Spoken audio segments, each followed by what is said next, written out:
കാന്താരി ചമ്മന്തി ഉണ്ടാക്കാമെന്ന് തീരുമാനിച്ചു. അടിപൊളി ടേസ്റ്റാണ്. കണ്ടോ, തേങ്ങ, കാന്താരി, പുളി. ഇനി ഉള്ളി റെഡിയാക്കണം. ഇത് വച്ചിട്ടുണ്ട്. കുറച്ച് ഉള്ളി എടുത്ത് വച്ചിട്ടുണ്ട്. ഇഞ്ചി ഇട്ടിട്ടുണ്ട്. ഇഞ്ചി ഉണ്ടോ, കാന്താരി ആവശ്യത്തിന് കാന്താരി ഇട്ടു.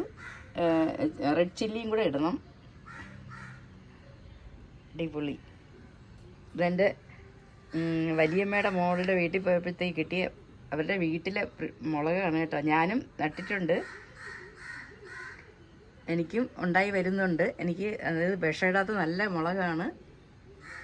നല്ല ചമ്മന്തി ഉണ്ടാക്കി, നല്ല ടേസ്റ്റ്, അടിപൊളിയാണ് കേട്ടോ.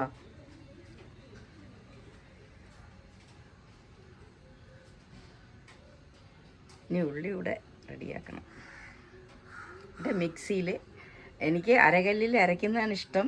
കല്ല് താഴെയായിപ്പോയി, അരയ്ക്കാൻ പറ്റില്ല. ഇനി മേളിലെടുത്ത് സെറ്റ് ചെയ്യണം. എന്നിട്ട് കല്ലിൽ ചതച്ചെടുത്ത് നല്ല ടേസ്റ്റാണ് ഈ ചമ്മന്തി കഴിക്കാൻ. ചോറിൻ്റെ കൂടെയും ദോശ, ഇഡലി എല്ലാം കഴിക്കാം നമുക്ക്. ഓക്കെ,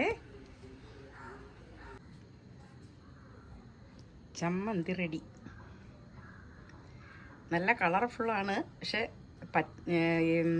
പച്ചമുളക് കാന്താരി ചേർത്തത് കൊണ്ട് ചെറിയ ഒരു നിറവ്യത്യാസമുണ്ട്. നല്ല സൂപ്പർ ടേസ്റ്റ്. എല്ലാവരും ഉണ്ടാക്കി കഴിക്കണം. കണ്ടോ, ഇതെല്ലാം ഞാൻ കഴുകി ഉണക്കി വയ്ക്കുന്ന മുളകാണ്.